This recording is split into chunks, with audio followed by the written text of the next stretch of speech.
আসসালামু আলাইকুম বন্ধুরা, কেমন আছেন? আশা করি সবাই ভালো আছেন। হাজির হলাম আরেকটা নতুন রেসিপি নিয়ে, কলার মোচা ভাজি। এজন্য আমি নিয়ে নিয়েছি কাঁচামরিচ, পেঁয়াজ, রসুন কুচানো। দেখতে থাকুন। কলার মোচা ভাজি করার জন্য আমি চুলায় একটা কড়াই বসিয়ে দিয়েছি। কড়াইয়ে দিয়ে দিচ্ছি সরিষার তেল। উপর থেকে তেলটা গরম হওয়া পর্যন্ত অপেক্ষা করি।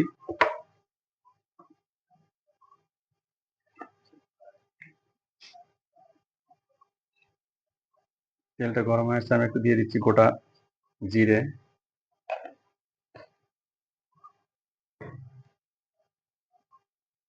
এখন দিয়ে দিচ্ছি কুচিয়ে রাখা পরিমাণ মতো পেঁয়াজ, কাঁচামরিচ এবং রসুন।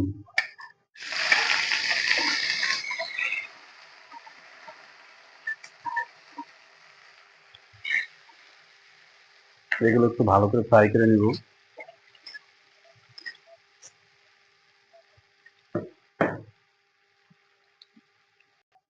বন্ধুরা দেখেন আমার পেঁয়াজটা ভাজি করা হয়ে গেছে। এখন দিয়ে দিব কলার মোচাগুলো।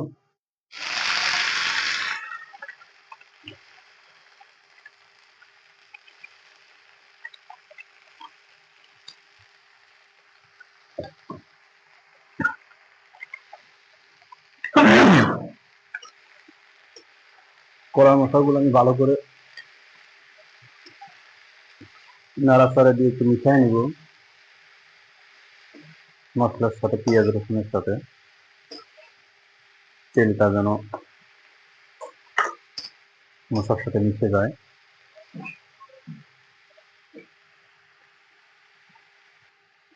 আমি এখন দিয়ে দিচ্ছি পরিমাণ মতো লবণ। লবণটা দিলে মশলাটা তাড়াতাড়ি হয়ে আসবে, মোলায়েম হয়ে আসবে।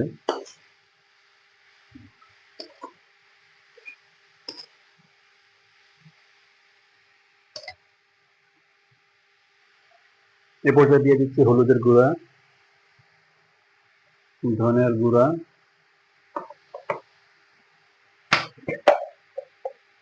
সামান্য পরিমাণ মরিচের গুঁড়া দিয়ে আমি একটু ভালো করে নাড়াচাড়া দিয়ে নিব, যেন মশলাগুলো হলুদ, মরিচ, ধনিয়ার গুঁড়া এগুলো যেন ভালো করে মিশে যায়।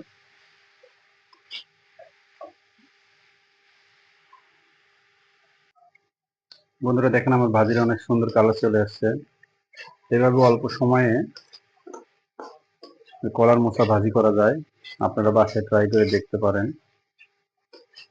সচরাচর মাছ দিয়ে, চিংড়ি মাছ দিয়ে কলার মোচা রান্না করা হয় বা ভাজি করা হয়, কিন্তু আমি আজকে শুধু কলার মোচা ভাজি করলাম। বেশ মজাই হয়েছে। আপনারা বাসায় ট্রাই করে দেখতে পারেন। আল্লাহ হাফেজ। আসসালামু আলাইকুম।